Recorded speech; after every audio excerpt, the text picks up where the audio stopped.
आज के वीडियो में हम एई एलडीसी सीबीटी एग्ज़ाम जो कि नायर के द्वारा कराई गई थी उसके टीएलएसी संबंधित क्वेश्चन आंसर के बारे में बात करेंगे, यानी उनको डिस्कस करेंगे। ये पार्ट 1.1 है। इससे पहले वाला जो पार्ट 1 है वो हमने ऑलरेडी डिस्कस किया था टीएलएसी क्वेश्चन के संबंधित। ये उसका थंबनेल है, अगर आपने नहीं देखा है पार्ट 1 तो आप देखिए। तो आज हम पार्ट 1.1 में उससे आगे टीएलएसी के संबंधित क्वेश्चन डिस्कस करेंगे। तो आइए स्टार्ट करते हैं। सबसे पहला क्वेश्चन है, power factor improvement in LHB AC 2 tier 3 tier coach is carried out by providing a capacitor bank of total value of KVAR. यानी कि जो एलएचबी के 2 टायर और 3 टायर कोच है उनमें पावर फैक्टर इम्प्रूवमेंट के लिए जो कैपेसिटर बैंक लगाया गया है उसकी केवीआर रेटिंग कितनी है। तो यहाँ पे जो केवीआर रेटिंग दी है 6, 12, 18 और 24, तो इसमें सही आंसर है इसका 18 केवीआर। ठीक है, ये इसका सही आंसर है। यानी कि एलएचबी 2 टायर और 3 टायर कोचों में पावर फैक्टर इम्प्रूवमेंट के लिए जो कैपेसिटर बैंक लगाए गए हैं वो 18 केवीआर के हैं। और इस प्रकार से जो है वो हमें अंडर फ्रेम में लगा हुआ दिखता है यहाँ पे इस बक्से के अंदर, और ये इस प्रकार से दिखते हैं। ये अलग अलग दो फोटो लिए हैं मैंने। तो देखो यहाँ पे 1 केवीआर है ना, तो टोटल कैपेसिटी इनकी बनती है 18 केवीआर। तो यहाँ पे अगर हम बात करें तो ये प्लांट 1 के लिए है, ये जैसे इस प्रकार से यहाँ पे ये प्लांट, ये दो अलग अलग है।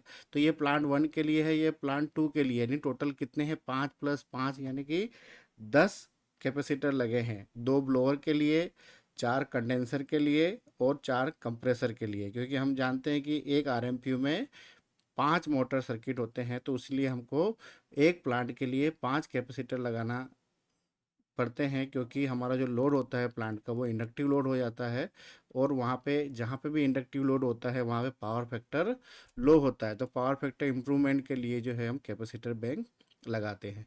तो 1 केवीआर ब्लोअर के लिए है, उसी प्रकार से कंडेंसर जो के लिए जो है 1 केवीआर + 1 केवीआर है, और कंप्रेसर के लिए 3 केवीआर, तो दूसरे कंप्रेसर है उसके लिए भी 3 केवीआर, यानी कि 3 3 6 7 8 9। इसी प्रकार से प्लांट 2 के लिए भी 9 होगा। तो इसलिए टोटल कैपेसिटी कितनी बनती है 9 + 9 18 केवीआर। और ये कहाँ लगे होते हैं, ये अंडर फ्रेम में कोचों के लगे होते हैं, और इस टाइप से का बक्सा हमको दिखता है। तो 1 केवीआर ब्लोअर के लिए, फिर 1 केवीआर कंडेंसर के लिए भी सेम है, और कंप्रेसर के लिए 3 केवीआर। तो टोटल कैपेसिटी बनी इसकी 18 केवीआर। नेक्स्ट बात करते हैं, द रेटिंग आप, देखो मैं हिंदी में ही बोल देता हूँ क्योंकि मेरे सारे जितने भी ऑडियंस है वो सारे हिंदी वाले हैं। तो आरडीएसओ स्पेसिफिकेशन नंबर के हिसाब से आरईबीसी के अंदर जो आरबीसी लगा होता है और जो ईबीसी लगे होते हैं उसकी किलोवाट रेटिंग कितनी है।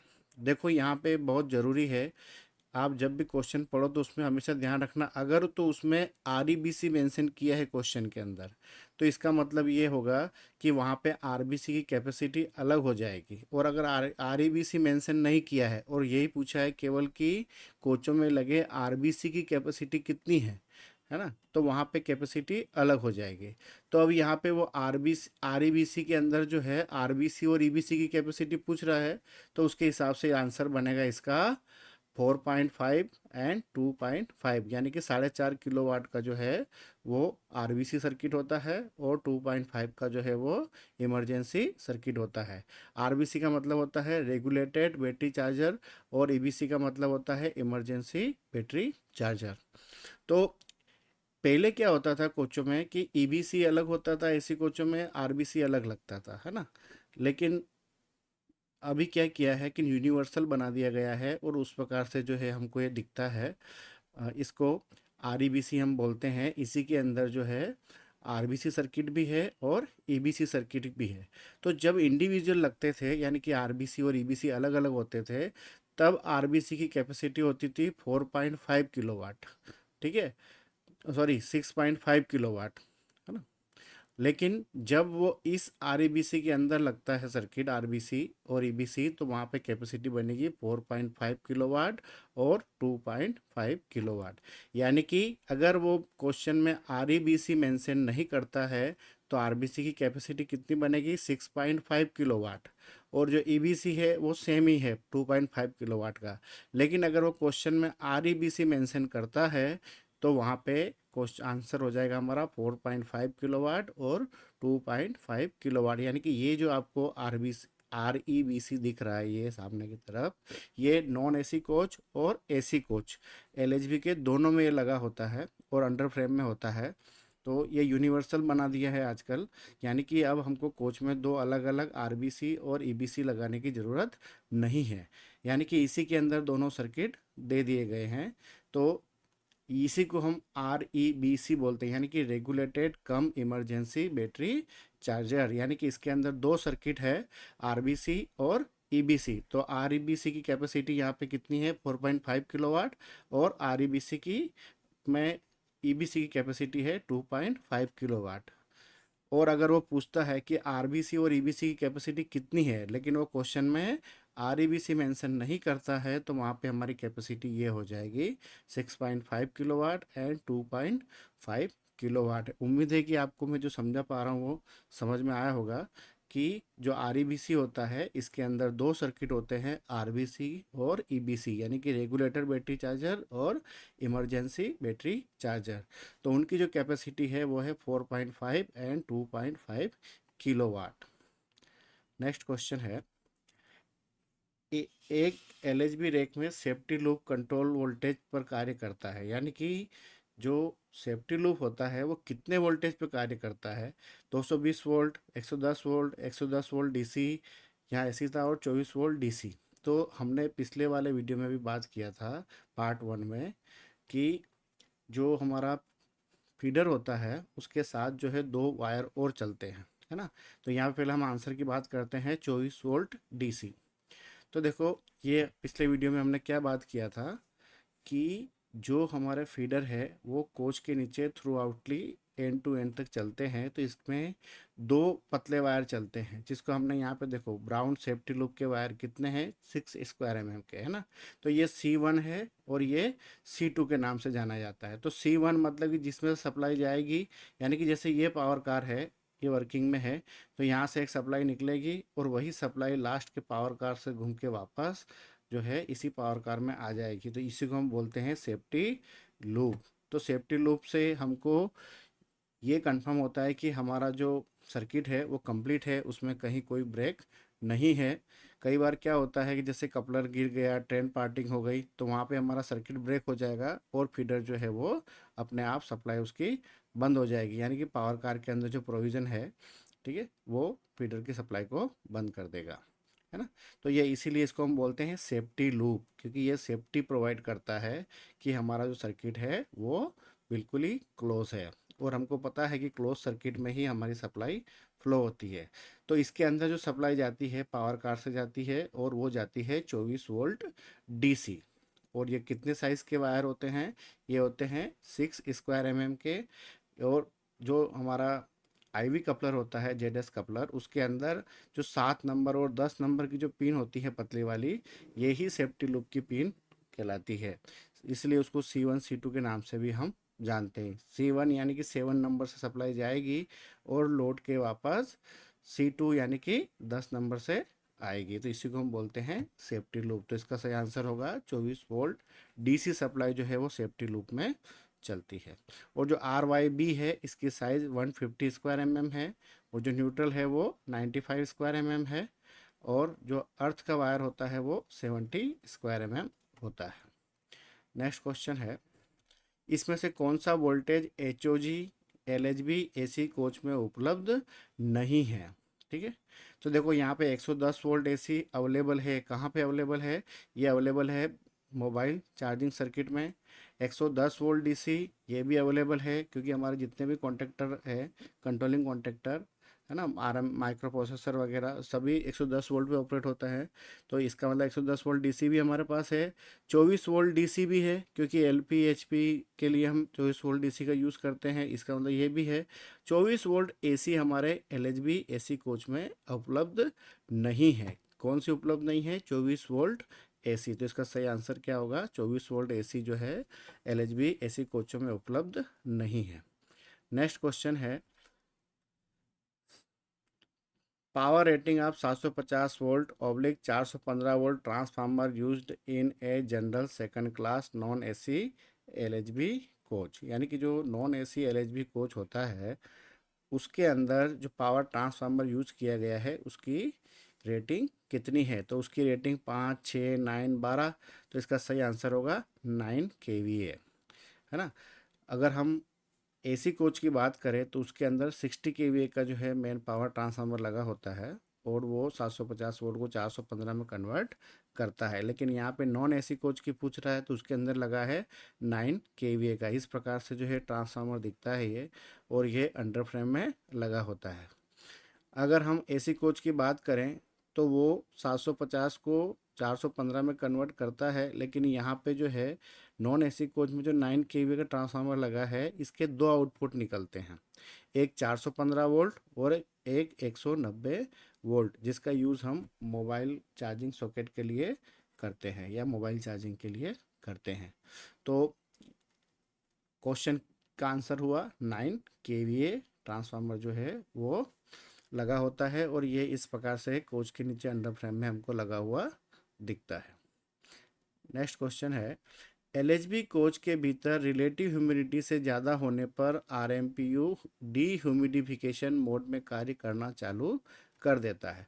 देखो मैंने आरएमपीयू के क्वेश्चन आंसर के ऊपर भी वीडियो बनाए हुए हैं दो, तो इसमें उसमें केवल हमने स्पेशली आरएमपीयू के बारे में बात किया है।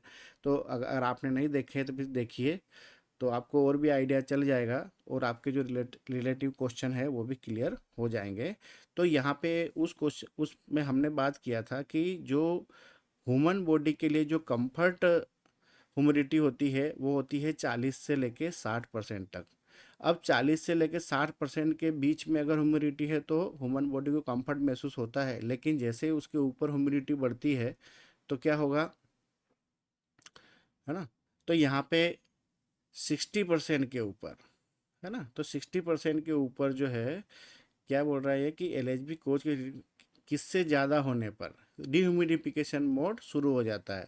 तो 60% के ऊपर, देखो 40 से 60% के बीच में हमने बात किया ह्यूमन कंफर्ट के लिए ज़रूरी है, तो कितनी 60% तक तो ठीक है, लेकिन 60% के ऊपर जाएगी तो जो एसी कोच का जो आरएमपीयू प्लांट है उसके अंदर डिह्यूमिडिफिकेशन मोड अपने आप चालू हो जाएगा। अब डिह्यूमिडिफिकेशन मोड में होता क्या है कि जो हीटर है वो थोड़ी थोड़े समय के लिए चलता है ना, और आधे घंटे तक ये साइकिल चलती है कि हीटर जो है थोड़ी देर के लिए ऑन होता है, फिर बंद हो जाता है, फिर ऑन होता है, फिर बंद हो जाता है, और माइक्रो प्रोसेसर कंटिन्यूअस मॉनिटर करता रहता है कि ह्यूमिडिटी मेंटेन हुई है या नहीं है। इसके लिए आपने देखा होगा कि कोच का जो आरएमपीयू है उसके अंदर एक ह्यूमिडिटी सेंसर भी लगाया गया है, तो वहीं से उसको पता चलता है कि कोच के अंदर ह्यूमिडिटी बढ़ रही है या घट रही है। तो जैसे ही ह्यूमिडिटी 60% के ऊपर जाएगी तो डीह्यूमिडिफिकेशन मोड जो है वो एक्टिव हो जाएगा, और इस मोड में अभी मैंने आपको बताया कि हीटर जो है थोड़ी थोड़ी देर के लिए ऑन होते हैं और हवा को गर्म करते हैं, जिससे हवा के अंदर जो नमी है वो वेपराइज हो जाती है। तो आंसर है इसका 60%। नेक्स्ट क्वेश्चन है, इस प्रकार से जो है हमको ह्यूमिडिटी सेंसर कोच में लगा हुआ दिखता है।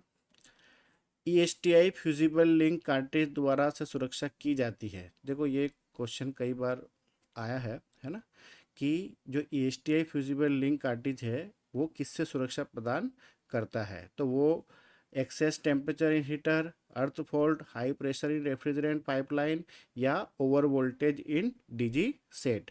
तो इसके बारे में हम बात करें तो एक्सेस टेम्परेचर इन हीटर, इससे वो सुरक्षा प्रदान करता है। जो ESTI कार्ट्रिज होता है उसके अंदर ऐसा एक छोटा सा बल्ब लगा होता है जो 130 डिग्री का टेम्परेचर आने पर ये स्वयं फट जाता है और हीटर को सर्किट से अलग कर देता है, यानी कि हीटर को जो सप्लाई जा रही है पावर सप्लाई वो बंद हो जाती है। तो इस प्रकार से जो है हमको ये आरएमपीयू है, यहाँ पे सामने की तरफ हीटर लगे हुए दिखते हैं, है ना, और यहाँ पे देखो ये हीटर है, ये सेम ही है। अब यहाँ पे इसके जस्ट सामने, यहाँ तो नहीं दिख रहा है लेकिन देखो यहाँ पे ये एक थर्मोस्टेट लगा हुआ है जो कि OHP को ऑपरेट कराएगा, और OHP जो है वो 65 डिग्री सेंटीग्रेड पे ऑपरेट होता है। और उसी के सामने देखो यहाँ पे एक कार्ट्रिज लगा है, ये वाला जो पिन से दिख रही है, ये heating element with fusible cartridge है। तो जो फ्यूजेबल कार्ट्रिज है, तो इसको अगर थोड़ा आगे देखें किस प्रकार से दिखता है, तो देखो ये यहाँ पे दिखाया हुआ है आपको, ये यही ESTI कार्ट्रिज हम इसको बोलते हैं। इसके अंदर यहाँ पे इस वाली जगह जो है, जो एरो करके दिखाया है, यहाँ पे ये वाला बल्ब जो है इस प्रकार से खड़ा लगा होता है, और ये एक स्प्रिंग होती है इसके अंदर, जो स्प्रिंग से जो है ये ऊपर उठा के इसको रखता है, और इसमें इन होती है सप्लाई और इसमें आउट होती है, और जो आउट होती है वही सप्लाई हमारे हीटर को जाती है। तो ये बीच में एक प्लंजर जैसा काम करता है ना, कि ये इसको उठा के रखता है, तो ये इधर की सप्लाई का जो पॉइंट है उसको और इधर जो सप्लाई जाएगी उसके पॉइंट को आपस में मिला के रखता है। लेकिन जैसे ही 130 डिग्री का टेम्परेचर होगा तो ये फट जाएगा तो स्प्रिंग नीचे आएगी, तो प्लंजर भी नीचे आ जाएगा, और इधर जो सप्लाई पास हो रही थी वो कट जाएगी, और हमको प्रोटेक्शन मिलेगी, यानी कि जो हीटर है उनको सप्लाई मिलना बंद हो जाएगी। तो ये कब काम करता है, जो ये या थर्मोस्टेट वाला जो OHP है वो 65 डिग्री सेंटीग्रेड पे ऑपरेट होता है, और जो ESTI कार्ट्रिज है इसके अंदर ये जो फ्यूजिबल बल्ब होता है ये 130 डिग्री सेंटीग्रेड के ऊपर ये अपने आप फट जाता है, इसके अंदर जो केमिकल भरा है वो रिलीज हो जाता है, यानी फट जाता है बल्ब, और हमको प्रोटेक्शन देता है। तो ये कहाँ लगा है, हीटर के जस्ट सामने यहाँ पे ये लगा होता है। इसी को हम बोलते हैं ESTI कार्ट्रिज या फ्यूजेबल कार्ट्रिज, है ना। और ये हीटर है सामने की तरफ जो दिख रहे हैं। नेक्स्ट क्वेश्चन है, इनमें से कौन सा कथन होटल लोड कन्वर्टर के लिए सत्य नहीं है। ठीक है, आउटपुट 750 वोल्ट 3 फेज है, ये भी बिल्कुल सही है। ये इसका अधिकतम इनपुट पावर फैक्टर 0.8 होता है, ये भी ठीक है।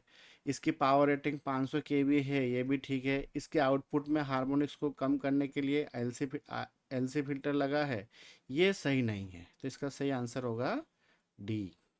नेक्स्ट क्वेश्चन है, रेफ्रिजरेशन साइकिल के दौरान हीट को जो है रिजेक्ट किया जाता है। तो देखो हम जानते हैं कि जो हमारी RAC साइकिल है उसके अंदर जो कंप्रेसर है वो कंप्रेसर कंप्रेस करेगा रेफ्रिजरेंट को, और वो आगे की तरफ बढ़ेगा और कंडेंसर में जाएगा। कंडेंसर में हीट रिजेक्ट हो जाती है एटमॉस्फेयर के अंदर, और जो अंदर का जो रेफ्रिजरेंट है वेपर फॉर्म में वो किस में चेंज हो जाएगा, यहाँ पे कंडेंसर में लिक्विड फॉर्म में चेंज हो जाएगा। तो लिक्विड फॉर्म में चेंज कैसे होगा, उसकी जो हीट है यहाँ पे एटमॉस्फेयर में रिजेक्ट हो जाती है, लेटेंट हीट और सेंसिबल हीट। तो यहाँ पे क्वेश्चन क्या पूछ रहा है कि रेफ्रिजरेशन साइकिल में हीट रिजेक्टेड कहाँ होता है, तो वो होता है कंडेंसर में।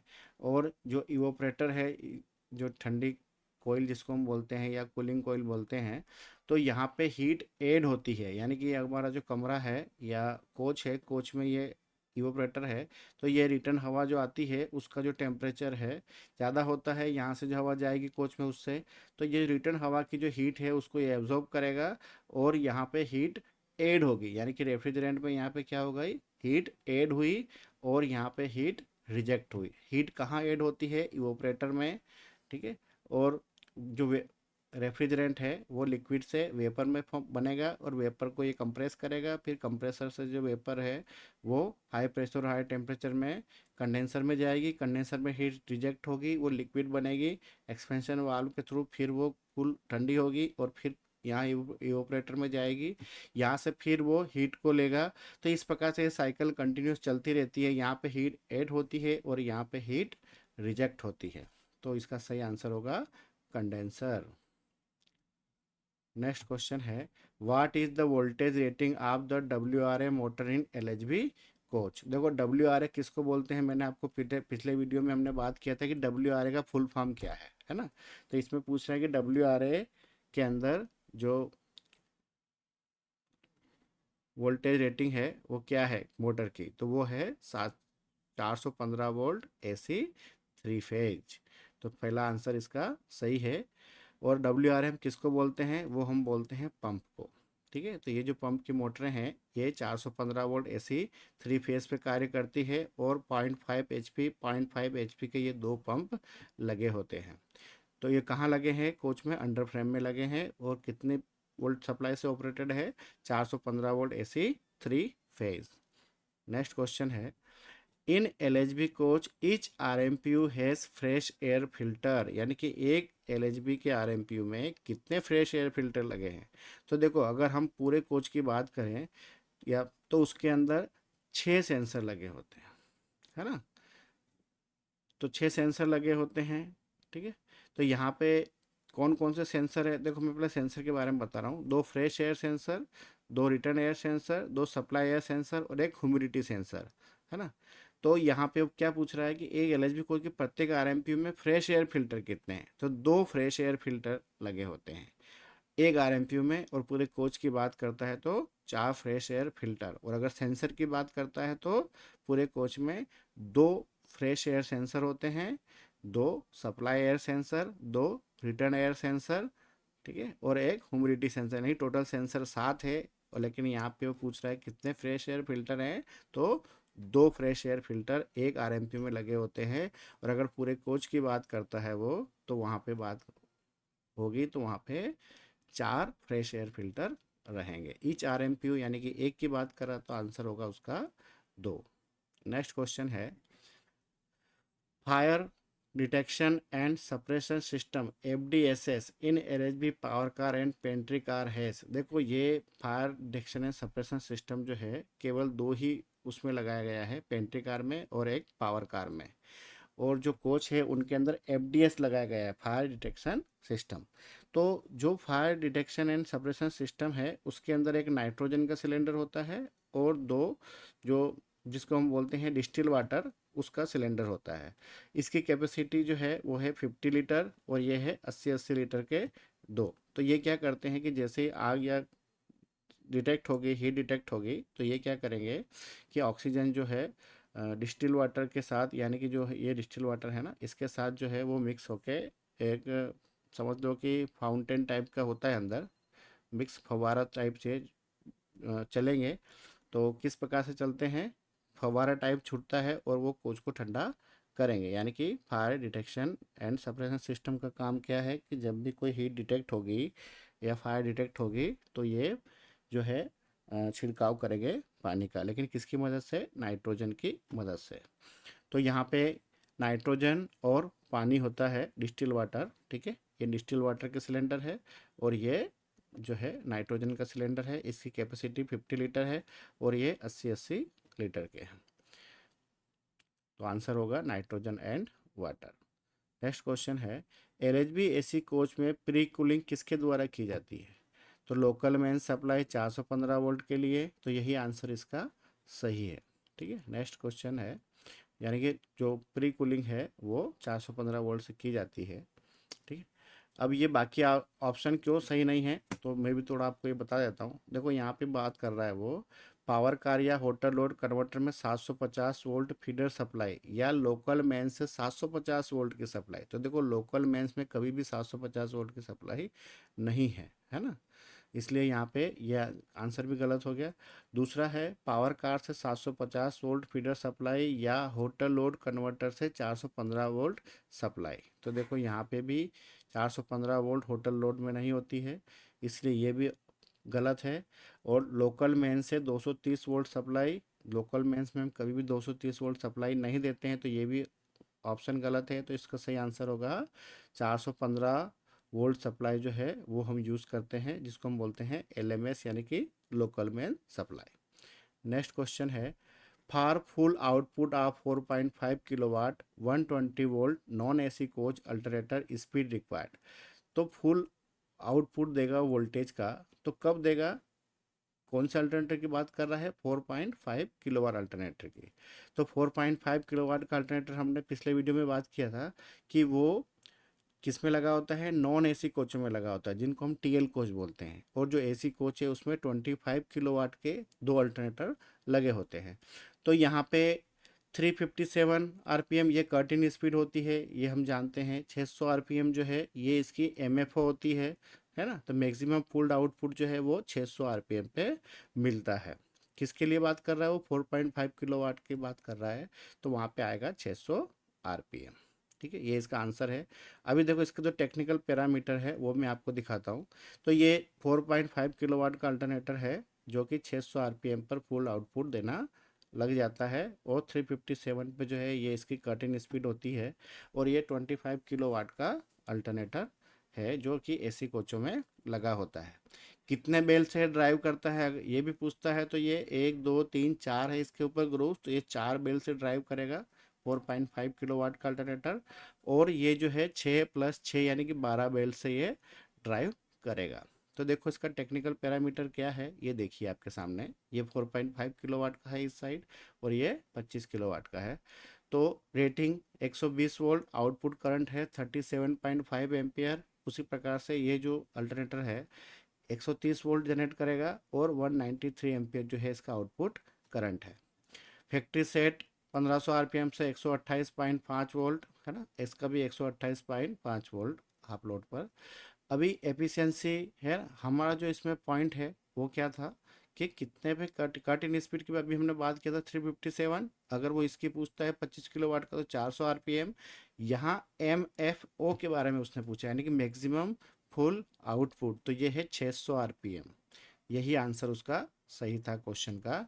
और अगर वो 25 किलोवाट के बारे में पूछता तो उसका सही आंसर होगा 800 आरपीएम। ठीक है, तो ये हमने उसके टेक्निकल पैरामीटर की बात किया है कि कट इन स्पीड 357 और 400 आरपीएम। कट इन स्पीड का मतलब ये होता है कि इस स्पीड के नीचे अल्टरनेटर जनरेशन नहीं करता है, और जैसे ये आरपीएम क्लोज बढ़ जाएंगे यानी आरपीएम जैसे ही इसके ऊपर जाएंगे जनरेशन चालू हो जाता है। तो दोनों की अलग अलग है 357 और 400 आरपीएम। अब यह एमएफ पूछ रहा है maximum full output, TL coach का पूछा है तो 600 आरपीएम सही आंसर है। और अगर 25 किलोवाट के बारे में पूछता तो यहाँ पे 800 आरपीएम सही आंसर होगा। नेक्स्ट क्वेश्चन है, आरडीएसओ द्वारा जारी दिशा निर्देशों के अनुसार सभी मौजूदा नए नॉन एसी कोचों में कितने इमरजेंसी फीड टर्मिनल लगाए गए हैं, ईएफटी।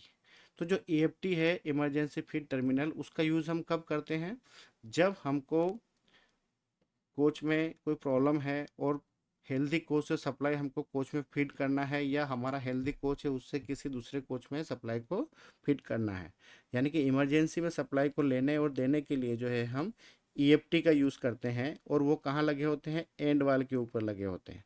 पिछले वीडियो में मैंने उसके बारे में समझाया है विथ फिगर, तो आप इसीलिए मैं रिक्वेस्ट करता हूँ कि आपने अगर पार्ट 1 नहीं देखा है तो आप पार्ट 1 देखिए, उसके बाद जो है आप इसको देखना। तो सही आंसर होगा 4। और ये कहाँ लगे होते हैं, एंड वाल पे लगे होते हैं।